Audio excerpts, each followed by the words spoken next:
Thank you very much. So this was really a historic day, to put it mildly. Wasn't it amazing? Even that last meeting, when you see the heads of those countries, those are serious countries. But I thought it was fantastic. And seeing the so-called hostages, but those kids come back home the way their parents just went crazy. Your father would not be that way with you. He'd be okay, but he wouldn't be like that. I would get a hug. A hug. A minor hug, okay. Come on, let's go. No, he wouldn't. I'm only kidding. So, how are you doing? Everybody okay? Are we good? How are you feeling? I feel good. I mean, it's a long day, right? It's a long day, and we did a couple of big ones. That first one it's getting great reviews. I'll tell you. There's a lot of meat in there. They're dissecting it and just playing it all night long. It's been very good. I think it's a very important day.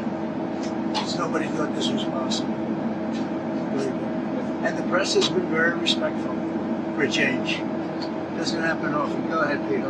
Let's go. What does it tell you about the world that it seems like you got a much better reception in Israel than you would get in like New York City right now? I think I get a great reception in New York City. I'm not saying that you don't, but it was on another level today. Well, yeah, you're right. It was incredible. But I went to the Bronx, and we had 31,000 people in a park in the Bronx in New York City during the campaign. 31,000, you remember that? And it was the friendliest crowd you've ever seen.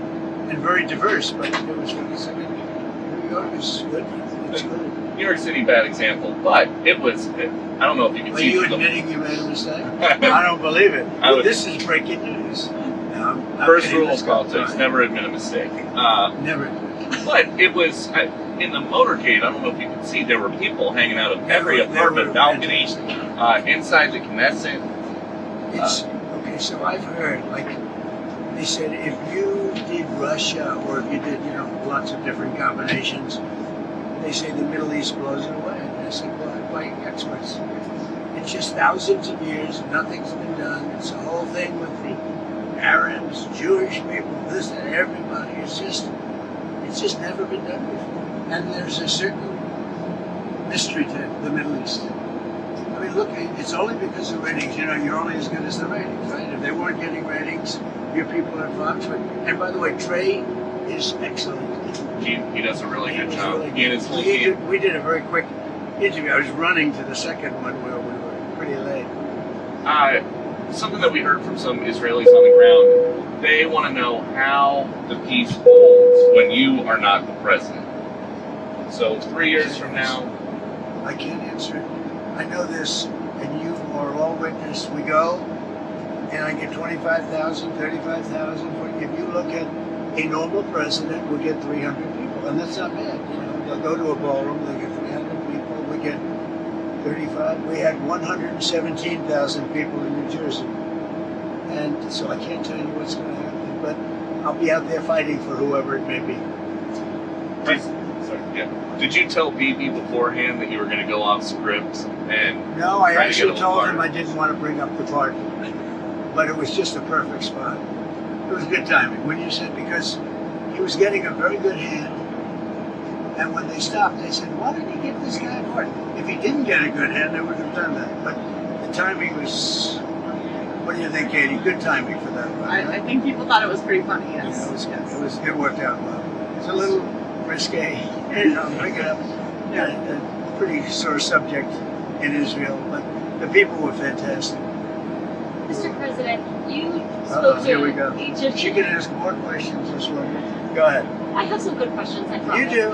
You were very nice today. Go ahead. You talked to President El-Sisi, and you spoke about in that room how Egypt has so little crime, and you said it's all about leadership. You talked about... Well, they're very strong on crime. You talked about some of the governors. You wouldn't believe how strong, but they are very strong, but they don't have the kind of crime. They don't have the violent, they may have other kinds of crime, but they're violent crime. You can actually walk down a park and not get mugged or hit over the head with a baseball. Do you want to see some U.S. governors be more like Egypt? No, I want it to be stronger and tougher and not allow us to have record-breaking crime in Chicago and different places. I want them to admit they have crime. So there were 4,000 shootings in Chicago, murders over a fairly short period of time, meaning like a year and a half, I think. 4,000 murders. Many thousands of you're hit by a bullet but don't die. I want him to say we have a problem. Could Trump bring in the troops and solve the problem like I did in D.C., like I'm doing in Memphis? Have you seen the crimes way down in Memphis, and we've only been there 7 days? Way down. The courts have been standing in your way here. They have held been. up. Well, Are the you lower thinking courts about using have. the Insurrection Act? The Are you lower, prepared? well, I could use it. If I wanted to, I could use it. Look, that's a very simple answer. I'm allowed to use the Insurrection Act. In fact, that was on Stephanopoulos today, his Sloppodopoulos show. They asked Sloppy Chris Christie about the Insurrection Act. He said, well, if you're talking about the Insurrection Act, he's got the absolute right to use that. And he said a couple of things really good. He said 50% of the presidents that served in office have used the Insurrection Act. And the Insurrection Act, according to all of them, said it can't even be challenged. I don't have to go there yet because I'm winning on appeal. You know, you're right.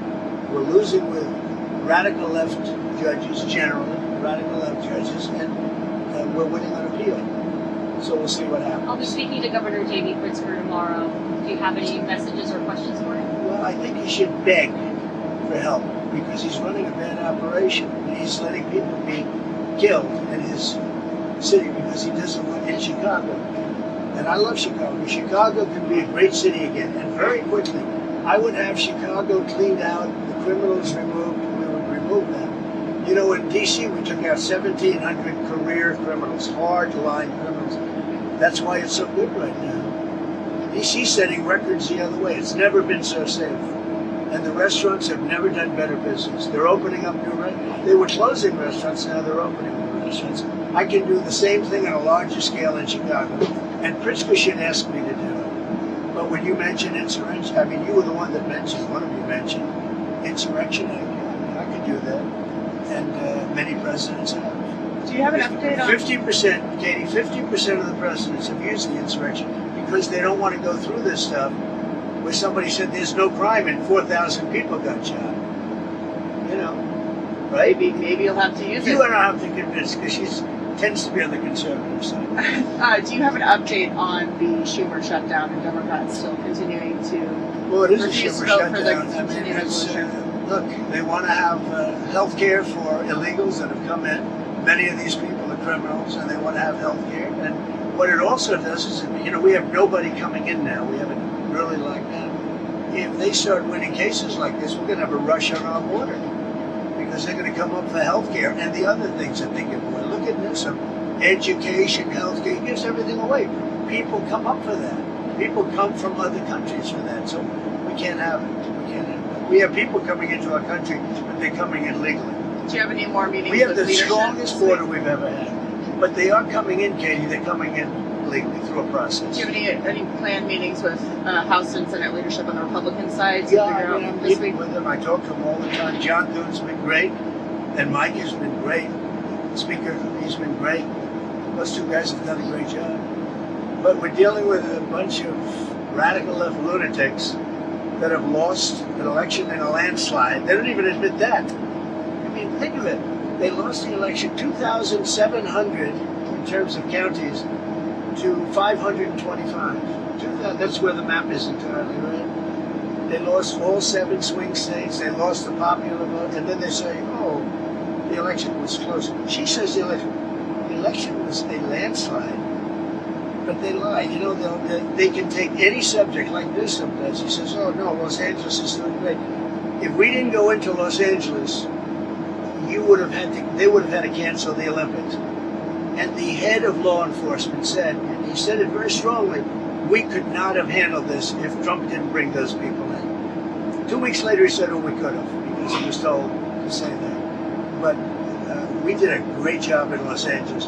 You wouldn't have, first of all, you lost half of it with the fires. And this would have been, I think this would have been maybe even worse. They had no control. When we went in, the police had totally lost control. And he admitted it. The head, whoever he is, whatever his name is, he admitted it very strongly. What's your reaction to President Bill Clinton giving you credit for ending the war in Well, Gaza? I've And always other liked Bill Democrats? Clinton. I've always gotten along with him. He used to be a friend of mine. Came to my wedding, you know. So did she. A lot of people don't know that. But no, he's. I've always liked him. I thought it was very nice, actually. Mr. And President, what is he doing? He's telling the truth. Because nobody else has been able to do it. Talking about the Middle East, yes. Mr. President, I wanted to ask you about your conversations with world leaders today. You said that everybody is unified over your plan, but we heard from President Sisi calling for a two-state solution and independent Palestinian So you're state. talking about a different plan. I'm talking about something very much different. We're talking about rebuilding Gaza. I'm not talking about single state or double state or two state. We're talking about the rebuilding of Gaza. What's the road ahead for governing Well, we're Gaza? going to have to see. I mean, a lot of people like the one-state solution. Some people like the two-state solution. So we'll have to see. I haven't commented on that. How do you see bridging that gap? Because you have the Arab countries. At some point, I'll decide what I think is right, but I'd be in coordination with other states and other countries. And are you satisfied? I mean, some people might say it feels premature declaring peace for the whole Middle East. 3,000 years of peace. Premature. Why? You want more people to be killed? What do you want? Another 400,000 people to be killed? Is that what you're looking for? But in terms of the risks in Gaza, we're already seeing Risk. So you mean let them fight on for another couple of years and let some more buildings fall down on top of people and keep it going? No, we did it the right way. We did it. I think our timing was perfect, actually. And in terms of those, You don't really mean that. You mean you want them to fight on, right? I'm just asking about the phase 2 of the negotiations and how confident you are that those can get underway. We have a lot of power. That was a power room. Those people, those are the richest countries. I think now with tariffs, I think we're the richest country in the world, actually. The United States. We're taking in hundreds of millions of dollars.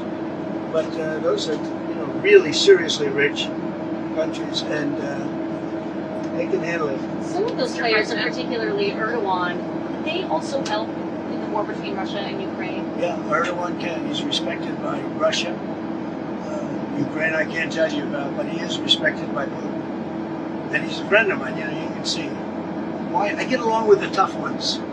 I don't get along with the weak ones. I get along with the tough ones. I don't know what that is, but Erdogan's been great with me. When NATO has a problem with Erdogan, which they often do, they call me to talk to him. And I've never failed in working it out like immediately. Is that right? How's Caroline doing? Is she doing good? Should Caroline be replaced? No. That's up to you, sir. It'll never happen. Nobody wants to. I say she does a great job. Thank you. Do you want to elaborate on the Those countries? and those lips, they move like a machine gun, right? Do you want to elaborate on the countries you consider weak? They really are? Okay, what? Do you want to comment on the leaders you consider weak who are in that room? No, I won't comment on that, but you know probably who they are. Just I have an idea. before we. I don't know. Really, there were a couple in the room. But You want to name their countries? overall, I thought that was an amazing group of people. I don't think they've ever seen a semblance like that between power, money, et cetera, et cetera. There's never been anything like On the way Mr. here, so you we're said up. But you you know would what? give I have to all- because Yes, the plane is going to take off. Are you We'll hosting go back. Zelensky at the White House on Friday? I think so. Yes. Bye, everybody. Thanks, President Thank Trump. you. Have a good time. Thank you, everybody.